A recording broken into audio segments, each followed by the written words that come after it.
Delighted to say that Lord McKinley, Craig McKinley, joins us now. He's a Conservative peer, former Tory MP, and joins us on the line to talk about, well, lots of the big stories of the news. Very, very good afternoon to you. Good to see you again, Julia. Apologies coming to you a bit late, but I'm sure you were interested in the call we just had from Sam and talking about how, HMRC, and as I say, they'll go after small businesses, legitimate businesses. Oh, you claim some furlough cash, but they think they shouldn't. Doesn't sound to me like they were working, posting full tweets over. It doesn't sound like a job to me. But at the same time, not going after channel migrants, illegally working, sometimes within hours of arriving in the country, living in taxpayer-funded accommodation, either asylum hotel or private accommodation, basically operating on sort of subcontracted contracts for the Uber Eats, Deliveroo, Just Eat and the others to ride around delivering food. Happening in plain sight, parking their bikes outside the asylum hotels. It's really obvious what's going on. They're not allowed to work. Everyone knows they're not allowed to work. People running these things know they're not to work. HMRC investigate people like Sam and his wife and don't go after Uber Eats and Just Eat and Deliveroo. What's going on? Well, if you employ an illegal immigrant on a PAYE type business, then the fine can be up to £20,000 per Not enough employee. But I mean, that's fairly lumpy amount. I mean, frankly, they should be doing exactly the same to these delivery companies because this whole gig economy is now, frankly, a racket. I mean, this was alerted to me actually some years ago, and I did pass it on to the powers that be through the Home Office. Yeah. There was an employee in Parliament said to me, do you know what? I live around the corner from an asylum hotel, and there are these Deliveroo, Just Eat, Uber Eats bikes all over the place. So, I mean, this is in total plain sight. Now, I mean, I could think of some means of extracting who the illegals are out of this, because they must be operating through common bank accounts. Yeah. And I'm sure they're claiming it's probably family members, friends members. Yeah. They're giving the details, but also this right to substitution is completely open. I mean, that's the problem, is it? So they exploit a loophole. So someone is given an account, they have to go through and prove that they can work there. But so the legitimate account holder is allowed to sublet the work, and even though signing up for an account is free. So one group has 20,000 members, and they've got dozens of posts a day advertising the accounts. We're requiring no documents whatsoever. So an undercover Sun reporter posing as an arrival from Afghanistan was offered an account 10 minutes after signing up. And when asked if having no documents was a problem, one Deliveroo dealer, as he called himself, said, "You will not be caught, Allah willing." I mean, so they top up, they get cash. I mean, presumably presumably a cut is taken when the money is paid by these companies. But again, these companies must know, because when someone has they've got these accounts, they must know that their money is going, huge sums of money are going to one bank account that couldn't possibly be one Deliveroo driver unless he had 40 different bikes and was working 365 days a year, 24/7. Well, I find it hard to believe there must be some sort of Nelsonian blind eye going on within these companies, because it doesn't take the brains of a rocket scientist to actually. The brains of you mean the brains of an illegal migrant, because they're all rocket scientists. But I mean, did you get that memo? We scratch our heads and wondering why Britain is such an attractive destination for illegal migrants. And when you're given a nice hotel, I understand, 4-star hotels. I've got a friend who's tried to book up a hotel that he uses all the time near Heathrow Airport for work, 4-star, very nice, and told, no, sorry, can't take these bookings anymore because we've been taken over by the Home Office. I thought we were told, certainly under your lot, the Tories, that no more 4-star hotels would be used. Well, I'm afraid this was a 4-star hotel. They've redesignated themselves. They're identifying as a 3-star. Only a few months ago. So it's obviously happening, and people are coming to the UK with a very nice accommodation, and then the opportunity to earn, whatever you earn, less than 20% tax you've got to pay someone, plus 10% cut for using their anonymous ID.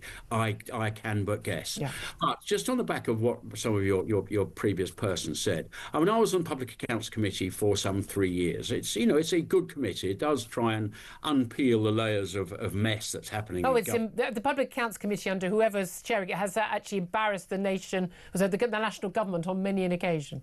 No, absolutely. No, just let me get. I mean, as you know, I'm chartered accountant, chartered tax advisor. In days of old, good old days, you had a local tax office, and the tax inspector might have belonged to the local Rotary Club. He walked up the high street getting his sandwich. He was part, or he or she, part and parcel of the local Yeah, community, and they could see the dodgy ones. yeah.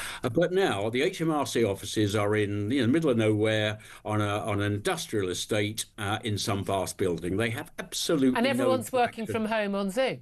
and probably on home. I can actually bear that out when I'm in my practice. I've been on the phone waiting a very long time to get through to somebody, and you can hear the dog barking and all the Yeah. rest of it going on in the background. But anyway, that aside, they are not interacting with people anymore. So on any decent high street now, you will have a multitude of frauds going on. Yeah. And I'll let you The guess barber which. shops, the nail bars, Exactly. the car So washes. number one, they're not ringing up the take, so there's a VAT fraud. They're not ringing up the take, so there is an income tax or corporation tax fraud. If they do have staff on payroll legitimately, they're paying them a small amount legitimately through payroll, and the rest of it in all this cash that's not being rung up for VAT and income tax purposes. And then those employees are claiming universal credit based on a low PAYE. Yeah. And this is happening on a wholesale basis across every single high street in the UK, but HMRC are not looking at these. I know they're only the small end of things, but if you were to do a few, I bet the old message would go through the local Facebook community that HMRC are bearing down on this sort of stuff. Yeah. We have a virtually Wild West Britain in some of these respects, and loophole after loophole after loophole is being Yeah. exploited. And again, all for the that rest of tax us. that's not coming in, and then the rest of us are having to pay more tax to pay for everything. Well, and you know, also you know what Tony Blair would say the solution was, don't you? No, Digital what would ID that? cards. Well, yeah, there is that, but I'm afraid they'll find a loophole around Of course that. they will. You They've don't got care. ID cards across most of Europe. That hasn't solved the problem there. Well, I think we have a multitude of problems in the UK. Number one, we're giving them a very, very good accommodation. Number two, it's very easy to work, and number three, actually, is so easy to work, possibly because of the ID card lack of in the UK. Yeah. But as I say, there'd be a loophole. Cash exists, and as you can see, when you have your car wash, you see the barber shops. I mean, I'm afraid it doesn't No, need. I don't think there are that many men who need their hair cut that often. That's what I can say. I want to get to Well, two no, of the you go topics. through a little village. You go through a little village, and you've got 4 barber shops have sprung Yeah, up over the last exactly. year. I desperately want to get to two more topics. I want to mention this Qatari camel herder. And it's just extraordinary. Nasser Al Garanki, he's been jailed for 7 years, not enough, for sexually assaulting a woman at a heart clinic.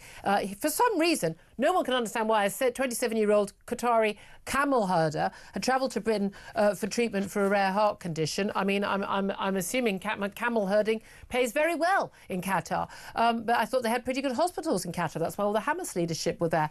But he tried to rape a woman in a hospital in Chelsea. He then blamed it on in his defence in court as he's had little interaction with women in his home country. Only woman he was ever alone with was his mother. We're not allowed to spend time with women otherwise. And I don't know whether he thinks that sexually assaulting his mother in a bathroom would be normal behaviour. But that was the defence given. And the thing that strikes me about this is, A, what the hell was this guy doing in our country? B, 7 years ain't enough for what he done. So C, crucially, why is it when we point out things like the key cultural differences between people from different countries, certain countries, particularly in the Middle East, others who come to this country and don't have the same values and attitudes, particularly towards women when they come here, why is it if I point that out, I'm a bigot, but if his defence lawyer points it out, it's a legitimate cultural difference? Well, this is the whole thing. I'm afraid cultural differences just are almost insurmountable. Yet you raise the right questions. What was he doing here? I think Qatar has got quite a generous health system that if you can't have the treatment locally, they may actually put you on a plane to come to the UK and have it done. That's not uncommon in some of these oil-rich countries. I wonder where Qatar got all its money from us, because we're too stupid to mine our own gas and oil. But that's a question for another day. But yeah, these cultural differences are difficult to bridge. And you're quite right. It is women who bear the brunt of this, because the divide is a large one, and the freedoms, thank heavens, that we have for all of us, including women in the UK, have been long won, evolved over a very long time.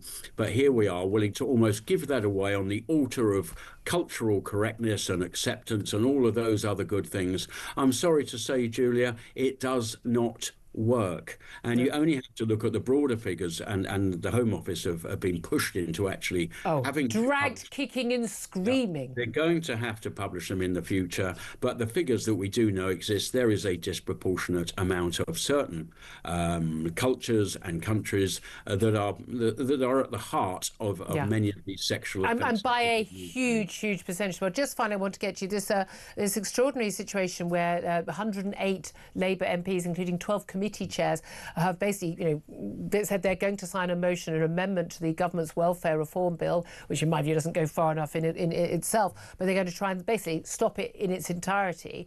It includes 12 committee chairs, so we're talking about senior MPs, but it completely blows a hole in the side of the Labour working majority of 165 MPs. First of all, your reaction to that rebellion from Labour MPs, and secondly, will this mean that the welfare reform can't go through? Oh, well, I'd like to see a good rebellion. It'd be a really good one. As a serial rebel. Well, not really. I did it at the right time for the right moment. I agree. And if they feel that this is one that they've got to take a stand on, I don't agree with them, because I think we have got a serious problem with the escalation of benefits, which just only seems to go in one direction. I've said for many years, if you can get our benefit system right, then we're well on the track to actually solving a lot of problems in this country. Problems of worklessness, problems of mental health issues. Maybe these people can get jobs as Uber Eats drivers and delivery drivers. Well, Apparently there's lots going. Yeah, problem of the pressure that we seem to perpetually have of importing more and more people under legitimate visas for jobs that we don't seem to be able to fill in the UK. So get benefits right. I think we're well on track to do the right thing. But unfortunately, amongst the Labour Party, and I've worked with them for many years, some of them believe absolutely in universal basic income. And they can see that the gradual evolution of our benefit system is inexorably going towards creating a universal basic income. That's where they go. Can I ask you, there's somebody, look, and everyone will know you found the show regularly when you were a Conservative MP, and then you left the Commons and you decided not to stand for election again after you just suffered the most awful infection and led to you having the amputation of all four of your extremities of your limbs. I mean, that is a disability no one would ever question. I know different people can respond differently to these things. You seem to have just the most incredible strength of character and will to continue life and in public life. What do you make, though, of the claims, the idea that we are a uniquely disabled and sick society that needs to have something like 1 in 8 working age people on disability benefits, when you yourself have what no one would question as a physical disability? I don't believe we're more ill as a nation than any other, well, quite frankly, any other country on this planet, seemingly. We have a higher proportion of people on long-term sickness, on PIP, on disability benefits than anybody else. The reason we've got a lot of people on PIP assessment, I mean, it even goes down to people who are alcoholics, that are obese, all sorts of conditions that you wouldn't call would be traditional full disability issues.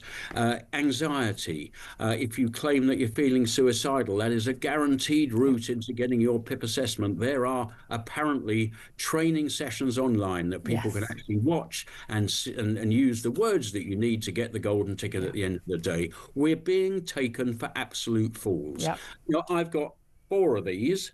And I go to work every single day of the week. I get on the tube, I get on the train, and I get through the network and I go to work. Okay, I'm not going to be a builder anytime soon, but I certainly can manage the cerebral jobs that I tasked myself to do. I'm also in practice as a chartered accountant for the 4th day of the week, that if I'm not in Parliament, and I'm also the director of the Global Warming Policy Foundation. So I actually hold down 3 sort of jobs. I can do it. For heaven's sake, Britain, get off your backside and do it again. Craig McKinley, Lord McKinley, Conservative peer, thank you so much. Always so great to have you on the show.